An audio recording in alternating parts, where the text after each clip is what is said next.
Hello everyone, this is Denise of Something Beautiful Handcrafts, and welcome to Angorathon. I decided to go live, and hopefully there won't be any problems. The reason why I chose to go Facebook Live is it's much easier for me to do the video on Facebook, and then Facebook records it. I can download it and upload it to YouTube. Then for me to make the video, upload it to YouTube, and then try to upload it to Facebook, because things get funny with Facebook uploads. I've noticed that. And Facebook has this policy, if you didn't know, that when you put links that are outside of Facebook, a lot of times they don't get boosted or viewed. So when I link my YouTube videos as a part of a post, instead in the comments, Facebook doesn't share those. So I understand their need to want people to stay on the platform, but it is kind of complicated. Okay, so I just want to talk really briefly at the start of Angorathon 2022 about planning and choices when you're planning. I'm a project spinner, which means that I don't spin anything unless I have a particular project in mind. So all of my yarns are very tailored towards what it is that I'm working on. So I choose well in advance. In this case, I've decided to redo one of the mittens that I've done in one of the past Angorathons. And I will, at some point, I'll tag that mitten so you can see which one it is. So I know exactly what I want. Now, for my base, I always spend like 4 ounces, unless, of course, I'm planning something humongous that needs more than 4 ounces. But still, I like to break things up into 4 ounces, mainly because it's an easy amount to deal with. And the drum carder really only processes 1.5 ounces at a time anyway. So 4 is a good number. So what I have here is I have Angora on one side and have wool on the other. I'm blending my Angora this time around. That is not always the case. A lot of times I use 100% Angora, but that was back when I had like a full rabbitry with, 15 working Angoras plus kits and all that kind of stuff. So I don't have that anymore. And I have to be a little conservative about how much Angora I use, because I don't want to burn through my stash anytime soon, because I'm not sure when I'll be able to go back to having rabbits like that. Also, too, depending on the garment, there are some really valid reasons as to why you might want to blend your Angora instead of using it 100%. And I really don't want to get into the whole Angora doesn't have memory and all that kind of stuff. I think I talk about that ad nauseum in the group, and you can, look it up and find out there's a lot of theory about the fact that Angora does have memory and, the comparisons. But at any rate, I'm not blending for the sake of memory. Not at all. I'm blending for the sake of stretching my Angora stash. That's why I'm blending.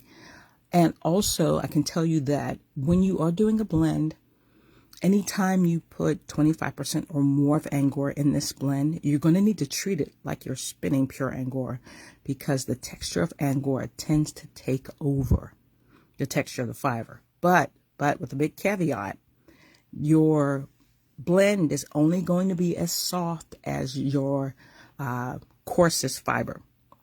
So if you have something like Cheviot, which is one of my favorites, which is definitely on the medium to coarse scale, putting in 25% Angora is not going to give you some super soft blend. It's not going to soften the Cheviot. You're going to feel the Cheviot.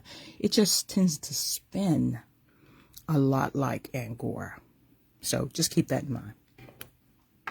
Okay, so I have Angora over here. And this used to have a tag. My tag says it's English. And this is a pretty nice staple length, okay?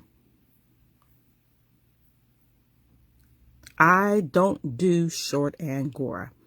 The breed standard for Angora says at least 3 inches. And then there's no maximum range except, saying that length should not be mistaken for density. And, once you get over a certain length, judges shouldn't, accredit more points just because it's long. And so, there's more into that than that. But 3 inches is the shortest I'm willing to go.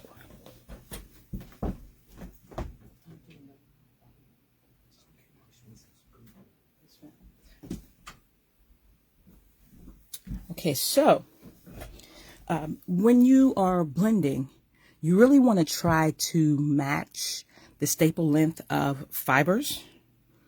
Keep that in mind. If you have a long Angora and then you have a short wool or alpaca or whatever it is you're blending with it, it's going to cause some issues whether you're using a hackle or the drum carder. So try as best as possible as you can to match the staple length.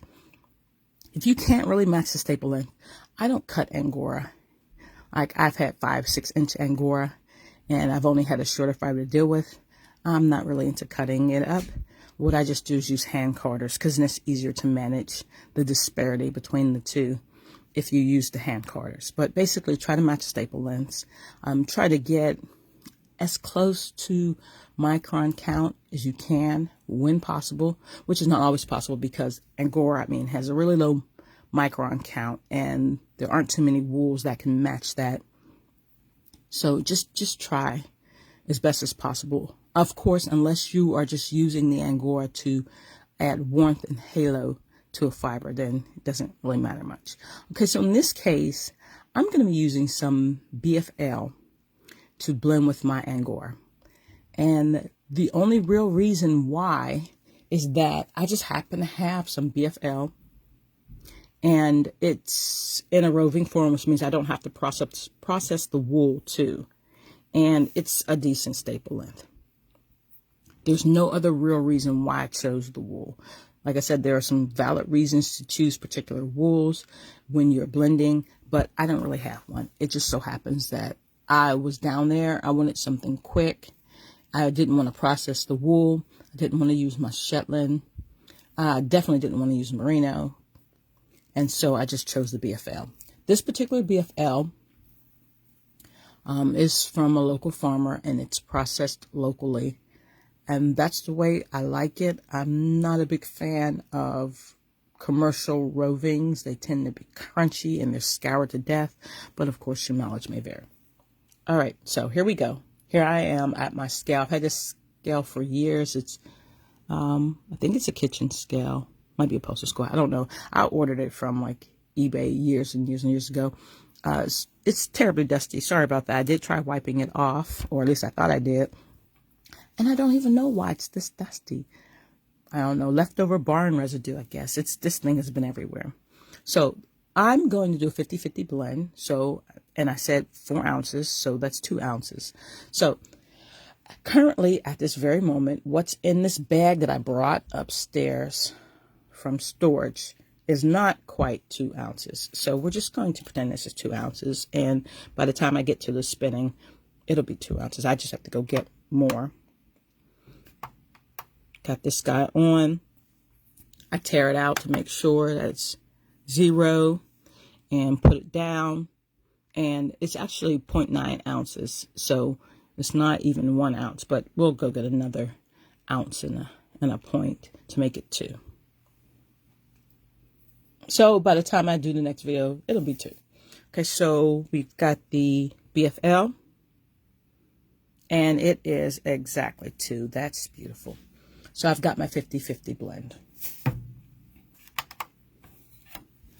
Now we get to the blending part, which I will do in a different video. But before I stop, I just want to give some pointers about the blending. I do get really obsessive with my blending sometimes because I don't like to spin and there's like a chunk of Angora that's just like random. Okay, I like to try to get it as thorough as possible. So I know I've got 4 ounces. What I would do is split this up because my drum carder handles about 1 ounce. So I would split this up if I'm going to drum card into 1/2 ounces, right? And I would lay a 1/2 ounce of Angora out and a 1/2 ounce of the BFL out. I would run the BFL through the drum carder first, and that will provide a mat for the Angora. And then I would run the Angora through and pull that off. It works a lot better, well, I should say easier, actually, when you're hackling. And I don't know, I'm going to do the drum carder. Maybe I'll just run like a quick hackle or a quick, you know what, let's do a tiny little hand carding real quick. And then for the next video, I will officially do the drum carder. Okay, so here I am with my hand carders.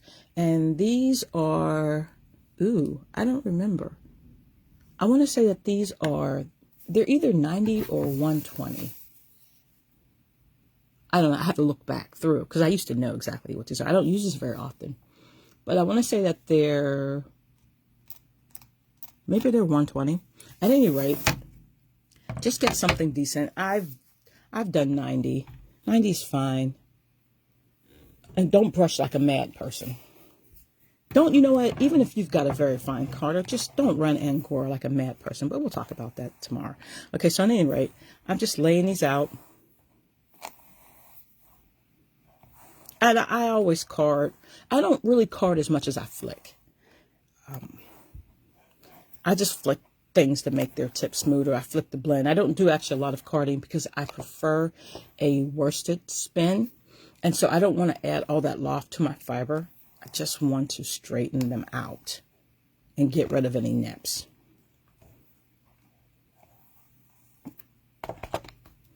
Okay, then I'm laying the Angora over top. Okay, spreading it out thinly.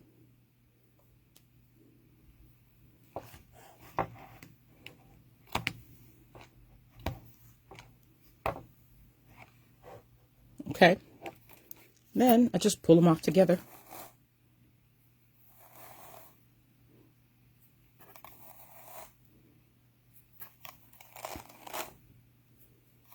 That's all I'm doing. I could pull them through the other half of the hand carder if I felt that was necessary. I look at it. I'm going to do it again.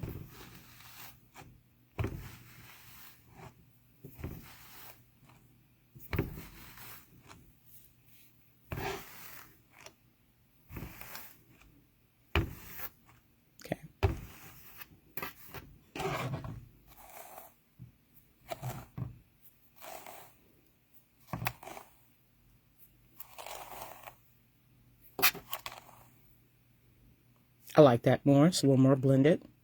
It's a little spot over here I could get.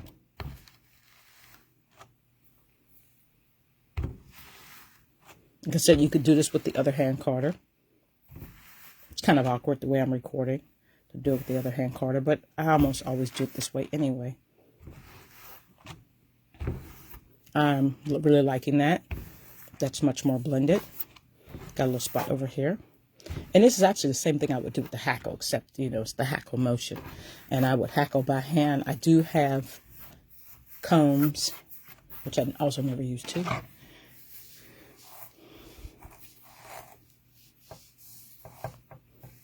If you don't have hand carders, you can use pet brushes, Afro picks, whatever. I wrote an article for Spinoff Magazine in their blog about handmade tools. I used what I had for years, and then when I was able to afford the tools, I bought them, and I don't really use them. I actually do prefer my little cat slickers and the Afro picks over the big, heavier tools.